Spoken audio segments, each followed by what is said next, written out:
For 11 straight years, this account went up every quarter. Not one red month, not one dip, just a smooth, obedient staircase climbing up and to the right, which honestly should have been the first warning sign. Then one Tuesday morning in March, coffee cooling by the mouse, the account holder did something he had never done before. He asked for $80,000 of his own money back. 3 months later, a wire showed up in his checking account for a little over $40,000. That happened to a retired machinist named Walter. And here's the strange part, nothing was stolen, nobody was arrested, and his account statement wasn't a lie. Both numbers were, in some legal and accounting sense, completely real. They simply weren't the same number. That gap is the most interesting thing happening in American finance right now, partly because there's a good chance you own a piece of it and nobody has bothered to tell you. I'm Yank, and today we're talking about private credit, roughly $1.7 trillion in loans sitting outside the banking system, outside the stock market, and outside anyone's ability to tell you what they're actually worth. Investors are lining up to leave. The funds are telling them to wait their turn. Subscribe if you'd like this delivered without a sales pitch attached to the end of it. Before you decide this is someone else's problem, find out whether it's yours. Do you have a target date retirement fund with a year printed in its name? Is your advisor holding you in something paying 9 or 10% while your savings account pays 4? Do you have a pension?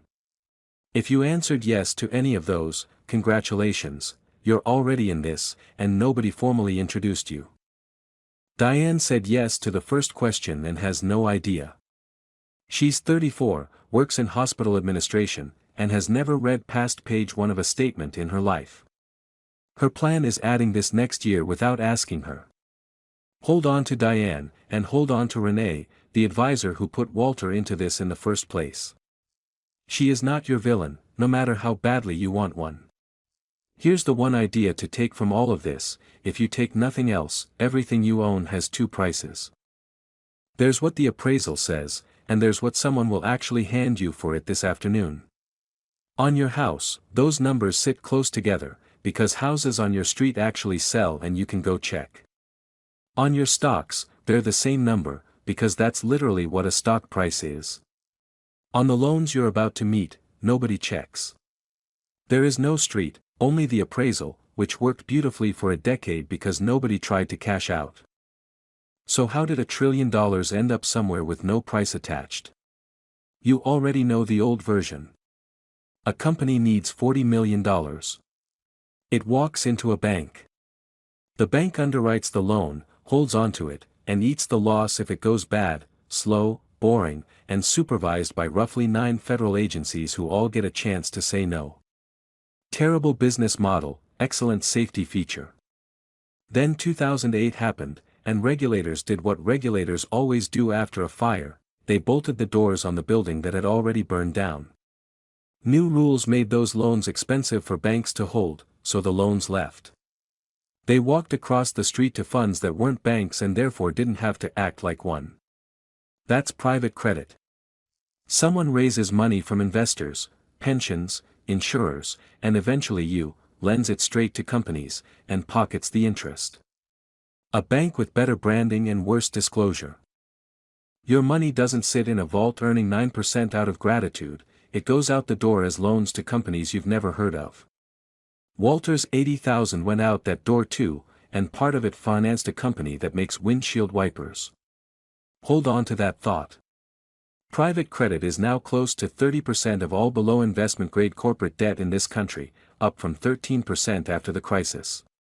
In 15 years, a third of the riskiest lending in America moved somewhere with no daily price, and nobody consulted you about it. Then last September, 2 companies collapsed 19 days apart, and the appraisal problem stopped being theoretical. The second one made those windshield wipers. First Brands Group filed for bankruptcy with more than $10 billion in liabilities. They make spark plugs, oil filters, and wipers, and you've probably bought their products at Walmart without ever wondering how the company financed itself, which is exactly the right amount of thought to give a windshield wiper. You didn't lend them money on purpose, you lent it through intermediaries you couldn't name if someone offered you cash. When the lawyers went looking, about $2.3 billion in receivables couldn't be located, with some invoices allegedly inflated by as much as 50 times. The loan fell from near $1 to 33 cents. 19 days earlier, a Dallas-based lender went down the same way, with roughly $1.9 billion in bonds backed by collateral the SEC now says substantially didn't exist. JP Morgan wrote off $170 million, a rounding error for them, a flare shot over the tree line for you. Then Jamie Dimon got on an earnings call and said the line you've probably already heard, when you see one cockroach, there are probably more. Here's why that line detonated the way it did. The honest answer to, are there more, is that nobody knows, not the regulators, not the ratings agencies, and not always the people holding your money. And when the answer to a frightening question is a shrug, you don't wait politely for better data. You ask for your money back. Which is exactly what Walter did. So let's walk through what happens when you try. Your money didn't go into the locked-up institutional version of these funds, it went into a retail version built to be sold to you for as little as $2,500, with a fat yield, a smooth line, and a promise that you can get out. Sort of. You get out through a quarterly repurchase offer, described in the section of your documents you never read, which I say without judgment, because nobody reads it, and the people who wrote it are counting on that. Walk through it as if it were you. You decide you want your money. You submit the request. You wait 90 days, because that's the only speed this thing has. Then you learn your fund only buys back 5% of itself per quarter, and if more investors ask than that, everyone gets cut back proportionally. You didn't lose a vote, you were never offered one. For 4 years, nobody noticed that cap, because nobody was leaving. Then everybody left at once. This year, across the 12 largest of these funds, the average redemption request hit 12% of assets. Investors asked for $15 billion and got back about 53% of it. At one Blue Owl fund, investors asked to pull 22%, in the tech-focused version, north of 40%. Now do the arithmetic yourself, because it's not in your brochure. You want all of your money back. So does everyone else. You get 5% a quarter, so it takes 5 years to fully leave, and that's the flattering version, because when you only get half of what you asked for, you resubmit the next quarter, and so does everyone else, and your place in that line never actually improves. A 5% cap is a very polite way of saying no. And you'll receive that no on excellent letterhead. Diane gets an email about this in the fall, 4 paragraphs, the word diversification twice, and not a single appearance of the phrase quarterly repurchase offer, because that phrase doesn't belong in enrollment emails. It belongs in the document nobody opens. Walter asked for $80,000 and got about half, so he did what you do and asked for the rest, plus a cushion. He is now a permanent resident of a queue he never knew he'd joined. Renee called him about it, and I want to be careful here, because the easy version turns Renee into a predator, and she isn't one. She read the same marketing materials everyone read, and the pitch was airtight: institutional quality lending, tiny historical losses, 9 or 10% while your savings account pays 4. She wasn't lying to Walter, she believed it. Her own money is sitting in the same queue, which makes this a system story rather than a scandal story. Almost nobody in that chain had to lie to get you here. Remember your 2 prices. Last November, Blue Owl proposed merging 2 of its own funds. If you held the smaller one, you'd be getting shares in the bigger one, and when analysts ran the exchange ratio, it came out to roughly 80 cents on the dollar. Sit with that, same firm, same day, same underlying loans. The appraisal said $1. The actual transaction said 80 cents. Both numbers walked out of the same building, presumably nodding at each other in the hallway. The deal collapsed within 48 hours, and the firm later said it would sell $1.4 billion of assets and wind the fund down instead. Nothing on your statement warned you about any of this. Nothing on Diane's either. It gets worse in the places where real prices do exist. Some of these funds trade on the stock exchange, which means strangers appraise them for you every single day, for free, whether you like the answer or not. As a group, they change hands about 25% below their stated book value. One of them, Prospect Capital, disclosed a discount near 57% this year. 57%. That's the market reading a dollar appraisal and offering you 43 cents for it. If you've ever watched someone price your car for a trade-in, you already know whose number tends to win. Your fund will tell you that discount is irrational, that markets overshoot, the loans pay off at face value, and the gap will close. Sometimes that's even true. But nobody gets to call a real, tradable price meaningless noise while insisting an appraisal with no actual price behind it is precise.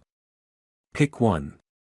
Cliff Asness has a phrase for this that I'm borrowing because it's too good to leave alone: volatility laundering. If nobody prices the loan never looks volatile. That smooth line was never proof you were safe, it was proof nobody looked. A working smoke detector and one with a dead battery give you the exact same reading, right up until they don't. And the smoothing only runs in one direction with a loan. Because a loan can't surprise you to the upside. Your best case outcome is your money back with interest and a polite thank you note. So an appraisal that lags reality isn't averaging good news against bad news, it's exclusively postponing the bad news. It's a second, quieter queue made entirely of losses, standing behind the queue of investors trying to get their money out. Here's what a redemption queue actually feels like, because the mechanics badly undersell it. It feels like logging into a portal every 90 days to find out how much of your own money you're allowed to have this quarter. It feels like getting an $18,000 roof quote against a $21,000 balance, with no real relationship between the two numbers. It feels like telling your spouse the money is fine, it's definitely fine, it's just not available right now, a sentence that has never once reassured anybody in the history of marriage. Walter has been doing that math since March. He's retired. He wasn't supposed to be doing math anymore. Renee doesn't have a good answer for him, because there isn't one, and every 90 days she has to say so again. So how do you tell whether the losses hiding under an appraisal are real, or whether everyone's just being dramatic? 3 tells. You can check all 3 tonight, on your phone, in about 11 minutes, less time than you've already spent watching this. Pull up your fund's most recent quarterly filing and look for these, in order. Tell number 1, interest that isn't actually money. When a borrower can't pay in cash, the fund simply adds that interest onto the loan balance instead. It books the income, reports the yield, pays you a distribution on it, and no real money moves anywhere. It's an IOU for an IOU. This kind of paid-in-kind interest now runs around 8% of total interest income across these funds, and it tripled in a single year at one large Apollo vehicle. A slice of your yield isn't being earned for you, it's being manufactured on a spreadsheet by someone who is, technically, not lying to you. Tell number 2, loans that stopped paying, and that everybody finally admitted had stopped paying. Across the 20 largest funds, that rate hit 2.88% last quarter, the highest since 2017, and still climbing. Not a catastrophe. Also not the smooth line you were sold. Tell number 3 is the human one, and the industry says it out loud without any embarrassment: extend and pretend. When a lender has a struggling borrower and nobody around to argue with, the easiest move on earth is to amend the loan. Push the maturity out 2 years. Convert the cash interest into an IOU. Waive the covenant the borrower just broke. Then congratulate everyone on a productive meeting. The loan doesn't technically default, because the room agreed it wouldn't. You can't fail a test nobody's grading. Meanwhile, Fitch tracked about 300 of these companies and found a default rate over 9% last year, a completely different planet from the sub-1% figures you were shown. Both numbers are real. They're just measuring different things, and good luck guessing which one made it into your brochure.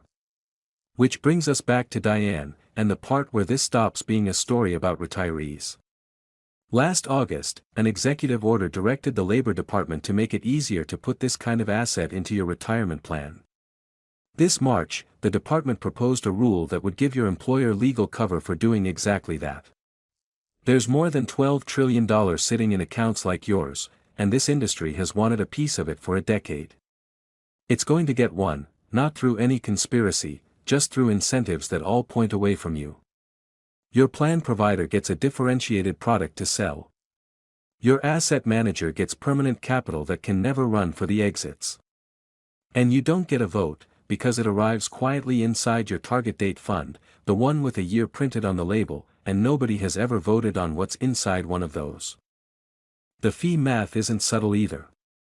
You pay around 3.3% a year on the retail version of these funds. You'd pay somewhere between 3 and 20 basis points for an index fund.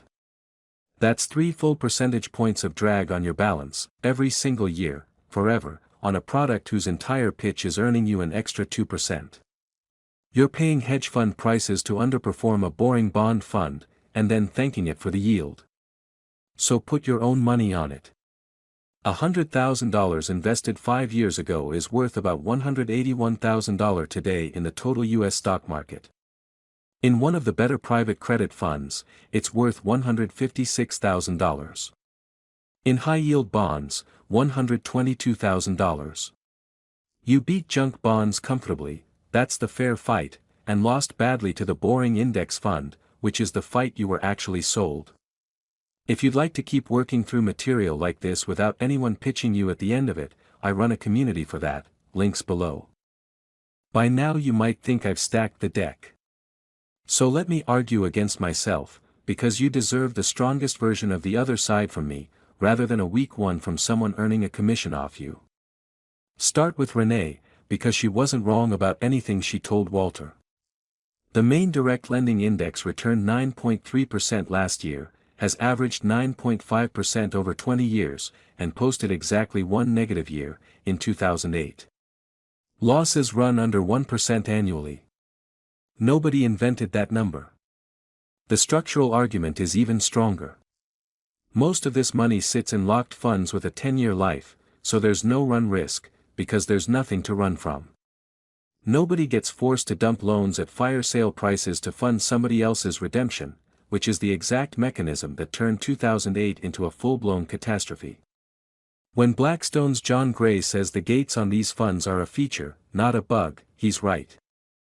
The gate exists so your fund doesn't have to sell cheap to pay off whoever panics first.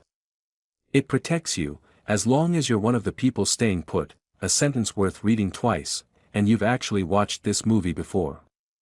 In late 2022, Blackstone's real estate version of this structure gated withdrawals for 16 straight months, and the coverage was apocalyptic. Then mostly nothing happened. One bad year, down about 0.5%, and by early 2024 it was paying everybody again. If you sat still, you were fine. But look at who wasn't fine, the people who couldn't wait sold their stakes on the side, at 5 to 10% discounts. The gate doesn't destroy value, it shifts the loss onto whoever needs their money most urgently, which is reliably the person least able to absorb it. It's a fire exit that only opens for people who aren't actually in a hurry. So here's your real test, and it isn't a test about credit quality at all. If you can genuinely sit still, you're probably fine. If you can't, you eat the discount, and nobody bothers asking which kind of person you are before they sell you the fund. It's also worth knowing that your bank never really left this business. It stopped making these loans directly and started financing the people who do, which now makes up 13% of all bank lending, up from 4% in 2015, and, by the Federal Reserve's own admission, the part of the system it can see the least clearly. I'm not a financial advisor, and none of this is financial advice. It's simply what the filings say, and what the arithmetic does once you run it. And if you're realizing right now that you might own some of this, and you're feeling foolish about it, stop. You're not foolish. Walter isn't foolish. He didn't chase a meme stock or wire money to a stranger. He rolled part of his savings into a professionally managed fund recommended by a licensed advisor, and then left it alone for 11 years. He did every single thing the system tells you to do, in the exact order it tells you to do it, and the system still handed him a Q. The only thing he got wrong was believing the number on his statement was a promise instead of an appraisal. Nobody ever handed him that distinction. Nobody handed it to Renee. Nobody is handing it to Diane. And nobody handed it to you either, which is the entire reason you're still here. So here's your calm, practical version. Read your repurchase terms tonight, not the quarter you actually need them. Assume a 5% cap means a 5-year exit under stress, and size your real cash needs around that number instead of the friendlier one on the brochure. Stop reading a smooth line as evidence of anything except the fact that nobody checked. You're not being asked to predict a crisis. You're being asked to know what you actually own before somebody else decides what it's worth. That's really the whole video. Not that private credit is a fraud, because mostly it isn't. Not that you're going to lose everything, because most people won't.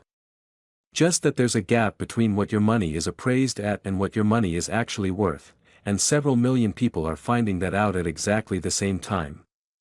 Renee still has Walter's money in that fund.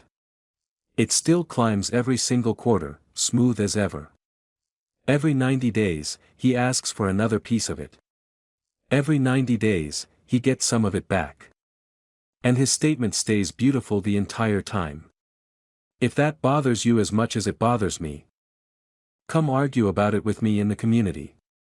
So the next time somebody shows you an investment with a line that never goes down, don't ask what it earned. Ask what someone would actually hand you for it this afternoon. If they can't tell you, you already have your answer.